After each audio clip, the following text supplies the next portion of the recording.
Bonjour à tous, bienvenue pour ce quatrième épisode des formations online Paléo.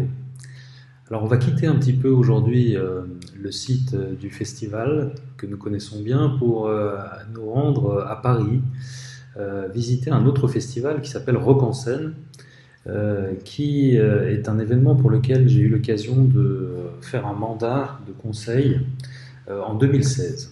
En 2016, 2017 et 2018, mais on va s'intéresser ici à l'édition de 2016. Mon rôle consistait à aider les organisateurs du festival dans le conseil sur un concept de sécurité et de sûreté. On est en août 2016, donc la première édition après les attaques du Bataclan et du Stade de France.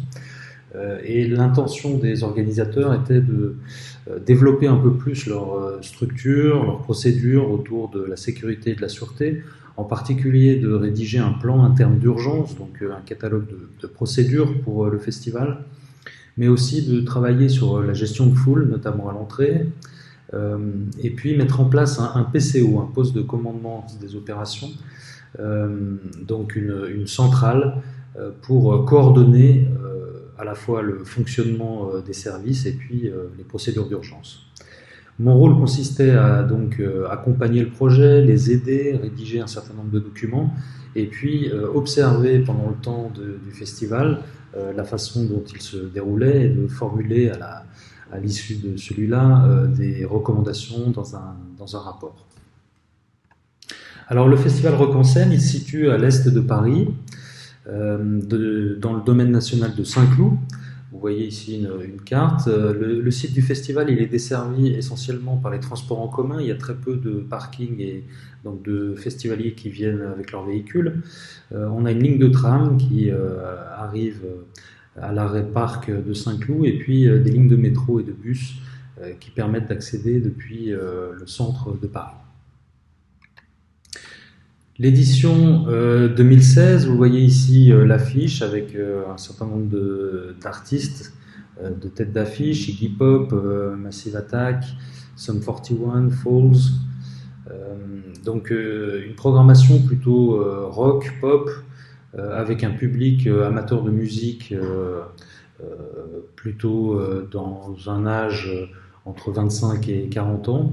Donc c'est un festival urbain avec très peu de problèmes de sécurité, de mauvais comportement. L'ambiance est tranquille et les spectateurs profitent du site d'une façon vraiment paisible. C'est la 14e édition en 2016. La capacité du site est de 40 000 personnes. Et puis, le festival n'est pas complet pour cette édition de 2016, mais c'est quand même à peu près 110 000 spectateurs qui sont attendus sur les 3 jours. Il y a 5 scènes. Pour la petite histoire, c'est dans ce festival qu'a eu lieu l'altercation entre les deux frères Gallagher du groupe Oasis, et c'est en 2009, juste avant leur concert à Rock en scène, qu'ils se sont donc séparés. Et les organisateurs ont dû annoncer juste avant l'heure prévue du concert que celui-ci était annulé et que donc le groupe se séparait. C'était une histoire assez tendue, une parmi d'autres de l'histoire de ce festival, puisqu'ils avaient eu d'autres soucis avec des artistes, notamment Amy Winehouse, qui avait annulé 2 fois de suite au dernier moment sa venue à Rock en scène. Voilà une infographie sur le site. Je vous le disais, 5 scènes. On rentre par l'entrée qui se trouve donc tout à droite de l'écran. Et puis c'est un site qui est vraiment tout en long avec la grande scène à l'opposé de l'entrée. Et puis sur le haut, on trouve le reste du parc de Saint-Cloud. Et puis sur le bas, on a les quais de Seine. Et c'est une voie d'accès pour les véhicules techniques qui est fermée à la circulation durant le festival. Voilà l'entrée ici. Alors je vous le disais, on est en 2016, première édition après le Bataclan en novembre 2015, donc l'ambiance est assez tendue autour du risque terroriste. Beaucoup de questions se posent. Est-ce que le festival doit être considéré comme une cible? Quels doivent être les moyens mis en place par l'organisateur et par les autorités pour essayer de pallier à ça? Dans les mesures prévues par l'organisateur, vous voyez ici, on est sur un plan assez conséquent avec une surveillance pendant toute la durée du montage, avec des patrouilles d'agents de sûreté, des contrôles aux entrées également renforcés, avec un contrôle des sacs, des palpations, des filtrages. Même les employés et les prestataires du festival étaient soumis à des contrôles.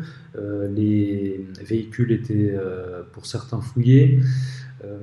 Les zones d'attente, justement pour les prestataires, étaient déportées avec un encolonnement des véhicules, mise en place de plombs en béton, une équipe de cynophiles, de chiens pour renifler les éventuels explosifs étaient mis en place sur l'ensemble du site.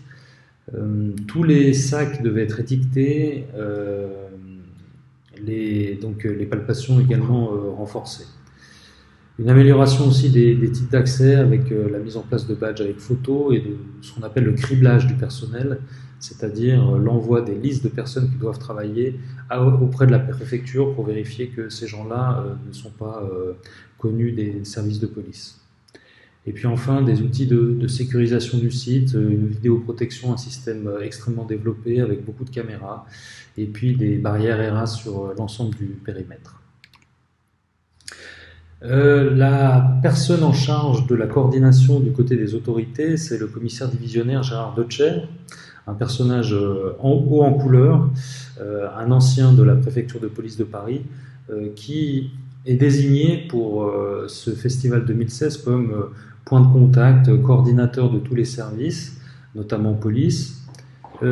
C'est une nomination assez tardive, c'est-à-dire que ce commissaire n'a pas été intégré dans la phase de préparation. Il est nommé pendant l'été 2016 et il arrive avec les pleins moyens pour sécuriser le festival, témoignant d'une crainte assez forte des autorités et d'une volonté que tout se passe bien.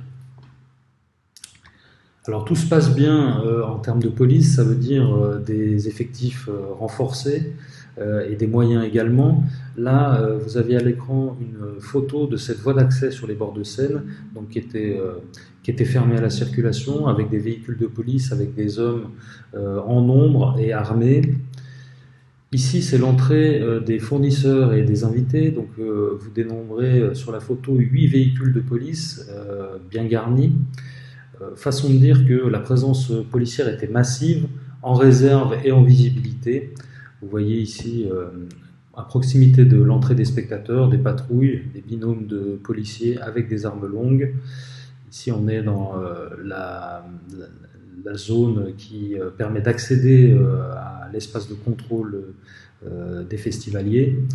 Donc, le comité d'accueil, c'est vraiment la police en nombre et en armes à proximité du festival et sur l'ensemble du périmètre. Les patrouilles cynophiles, alors c'est assez particulier en France, c'est une société de sécurité privée qui avait cette mission. Là, on est sur le ratissage du site, le contrôle avant l'ouverture des portes. Et ici, donc, sous ce tunnel qui sert de point d'entrée vers la zone de contrôle des billets, également des patrouilles avec des chiens. Une signalétique sur les mesures de sécurité extrêmement fournie et détaillée, au point de saturer un petit peu le message, mais tout ça indique que les questions de sécurité sont prises au sérieux et que le dispositif est en place. La difficulté qui va se présenter et qui est intéressante parce qu'elle est révélatrice finalement de la tension qu'on va évoquer maintenant entre la gestion de la sûreté, donc un dispositif censé gérer le risque terroriste, et des mesures de gestion de foule, notamment gestion des flux à l'entrée. Ici, on est vraiment dans la partie supérieure sur la route en bord de Seine et qui permet d'accéder à l'entrée du festival en passant sous le tunnel que je vous ai montré tout à l'heure. Et j'ai pu observer des congestions massives à cet endroit. Vous voyez ici la foule rassemblée, probablement plusieurs centaines, voire milliers de personnes au pic d'arrivée. Donc il faut s'imaginer que à l'opposé de cette photo se trouvent les flux d'arrivée des spectateurs depuis le métro et depuis le tramway. Et derrière moi qui suis en train de prendre la photo, donc les forces de police massées avec des armes longues. Donc vous imaginez la situation ici, très compliquée du point de vue de la gestion des flux et aussi potentiellement très risquée en cas d'attaque, puisque les spectateurs ici rassemblés seraient vraiment entre les attaquants potentiels et puis les forces de police. Donc une des conclusions de mes observations était de dire il faut essayer de travailler là-dessus, il faut optimiser les flux, organiser la gestion de foule, en tenant compte de ce qu'on appelle le profil d'arrivée des spectateurs. Le profil d'arrivée, on connaît ça à Paléo, c'est le décompte des arrivées par tranche horaire. Alors, on va se baser là-dessus en anticipation sur des statistiques qu'on peut avoir des éditions précédentes, et puis on va essayer de faire des projections en fonction de la programmation. Est-ce qu'il y a un artiste très porteur qui est programmé en début de journée ou pas? Tout ça va avoir des effets sur finalement l'étalement des arrivées et les moments de pic où on va avoir à faire l'adéquation entre une capacité à absorber ce flux et puis une demande, le nombre de personnes qui arrivent par tranche horaire. Il s'agissait aussi de travailler sur le design des entrées, sur l'organisation des files d'attente. Alors vous voyez ici vraiment le résumé, les statistiques de l'édition 2016, et on voit sur les 3 jours, on a toujours à peu près un pic d'arrivée en même temps, avec des variations. Le vendredi, c'est un peu plus étalé, mais vous voyez le samedi, qui est le jour où j'ai pris la photo, on a vraiment du monde, avec 75% du public qui est rentré à 18h. Donc entre 16h et 18h, vraiment un pic d'arrivée assez important, avec quasiment 9000 à plus de 10 000 personnes qui se présentent en même temps aux entrées.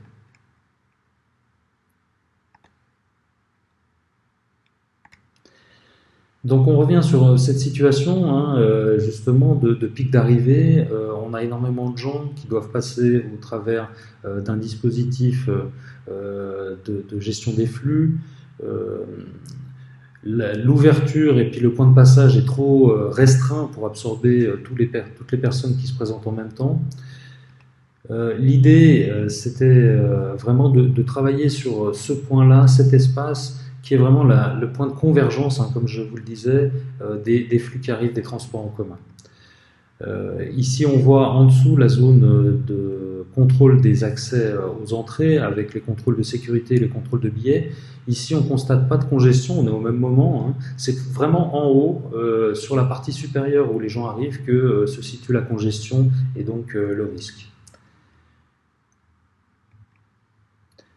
Donc c'est ce point-là que vous voyez sur cette image Google Maps qui va falloir travailler. On est vraiment à l'entrée supérieure du site. Alors c'est toujours un peu la même chose sur ces situations-là. On a un partage des responsabilités qui est un petit peu flou entre d'un côté les organisateurs qui considèrent que finalement cette zone-là elle est hors du périmètre du festival, et puis les forces de police qui disent mais la gestion des flux c'est l'affaire de l'organisateur, nous on est là pour réagir le cas échéant en cas de problème, et en particulier là sur du risque terroriste. Donc il a vraiment été nécessaire de mettre les gens autour de la table et puis de leur expliquer finalement l'intérêt commun qu'ils avaient à gérer cette situation, et puis comment ils pouvaient contribuer chacun de leur côté avec leurs compétences à trouver des solutions.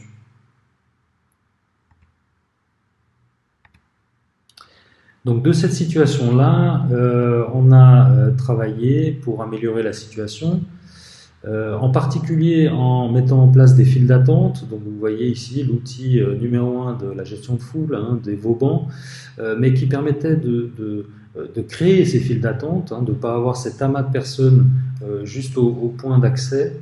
de séparer les flux aussi venant des métros et des bus qui devaient traverser le pont sur la Seine, de les séparer des gens qui venaient du tramway, donc de faire 2 files séparées, et ensuite d'avoir un circuit autour d'un bosquet avant le passage sous le tunnel qui permettait d'avoir une zone de stockage supplémentaire si besoin. Donc le résultat, vous le voyez ici, l'édition 2017, l'édition suivante. On a là la file d'attente des gens qui viennent des métros, qui ont traversé le pont, qui s'encolonnent de façon organisée, avec une retenue qui est faite par des agents de sécurité, puis qui envoie les spectateurs par petits groupes pour traverser la route et puis aller vers la zone des entrées. Donc vous voyez ici sur cette vidéo la régulation des flux. L'idée c'est vraiment, comme le liquide, de ne pas créer de bouchons, de pouvoir garantir un flux continu et éviter que finalement il y ait un blocage et puis des spectateurs qui s'encolonnent de plus en plus les uns derrière les autres. Donc le contraste entre la situation de 2016 et celle de 2017, elle est assez sensible pour une situation qui était décrite comme de toute façon voilà, hors de contrôle, on ne peut rien y faire, c'est comme ça, les gens n'ont qu'à pas arriver tous en même temps. Là, on a pu faire la preuve que c'était possible d'organiser ces flux de façon plus harmonieuse et plus confortable pour les spectateurs et donner des garanties de sécurité également supérieures. Donc le rôle des forces de police, c'était d'être là en présence, de aussi marquer la limite, de renforcer l'effet des banderoles ou des barrières pour inciter les gens à rester dans les files d'attente. Et évidemment, l'horizon était beaucoup mieux dégagé pour pouvoir réagir le cas échéant sur du risque terroriste. Donc les moyens étaient toujours les mêmes, mais l'environnement, l'occupation de l'espace par la foule était différent, mieux organisé et permettait potentiellement une bien meilleure gestion. Donc en conclusion, je voudrais insister là-dessus.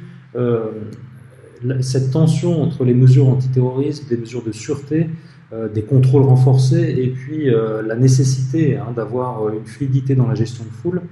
Avant le Bataclan, on peut considérer que la majorité des événements travaillaient déjà sur cette notion de gestion de foule. Donc on avait peut-être des mesures antiterrorisme qui pesaient moins lourd dans la balance que les mesures de gestion de foule. Et il a évidemment fallu, après les attaques de 2015, renforcer ces mesures-là, renforcer les contrôles. Le problème, c'est qu'à trop renforcer les contrôles, évidemment, ça prend plus de temps dans le processus d'entrée. On arrive avec un risque plus élevé de congestion, de files d'attente, et en l'occurrence en amont des points de contrôle, donc dans des zones qui ne sont pas contrôlées. Et on arrive à un nouveau déséquilibre entre des mesures antiterrorisme probablement qui prennent trop de place et des mesures de gestion de foule qui sont sous-évaluées. Donc l'objectif, le challenge, c'est d'arriver à trouver le point d'équilibre entre une fluidité et qui est aussi une sécurité pour les spectateurs, de ne pas être compactés dans des zones qui ne sont pas contrôlées avant le point d'entrée, et puis des mesures antiterrorisme, des mesures qui sont nécessaires dans le contexte, mais qui doivent aussi ne pas prendre toute la place et être compatibles avec cet objectif de gestion de la foule et de fluidité. Donc les conclusions que j'en ai tirées et qui m'ont beaucoup aidé à réfléchir aussi sur la stratégie à mettre en place à Paléo dans les éditions suivantes, c'est que les mesures de sûreté, les dispositifs de contrôle doivent tenir compte de cet impératif de fluidité des files d'attente, que des congestions massives, évidemment, sont des cibles faciles pour les attaques terroristes, et il faut être vraiment vigilant là-dessus. C'est un risque de faire attendre les gens dans des zones non contrôlées. Le point aussi le plus relevant, un des plus relevants, c'est que le travail sur ces zones-là ne peut pas se faire en dehors d'une concertation avec les services de police. C'est entre deux, entre le périmètre du festival qui serait de la responsabilité de l'organisateur et l'espace public qui serait du ressort de la police. Il est mis à l'épreuve dans ces contextes-là. Il faut gérer l'entre-deux. Il faut gérer justement les zones d'entrée, les zones d'arrivée des spectateurs et à la fois fluidifier et sécuriser en même temps ces espaces-là, en précisant, on a parlé ici de la phase d'entrée, mais que la phase de sortie est également extrêmement importante à sécuriser et à prendre en compte. Donc, dernier point peut-être, ne pas être dans l'illusion hein, de rendre hermétique des sites de festivals qui sont en plein air. L'idée, c'est pas de viser un absolu ou un risque zéro, c'est de gérer finalement la porosité aussi de ces espaces. On a énormément de personnes qui travaillent, on a énormément de prestataires, d'invités, de professionnels qui viennent. Et de nouveau, on va se retrouver dans ces situations-là avec la nécessité de gérer un haut niveau de contrôle, mais aussi une qualité d'accueil, un confort d'accès et la sécurité aussi en termes de gestion de foule. Voilà pour ce petit exemple hors paléo de rock en scène. N'hésitez pas à faire des commentaires ou à poser des questions si vous en avez. Je suis à votre disposition et je vous donne rendez-vous la semaine prochaine pour le 5e épisode de ces formations online paléo. Merci à tous.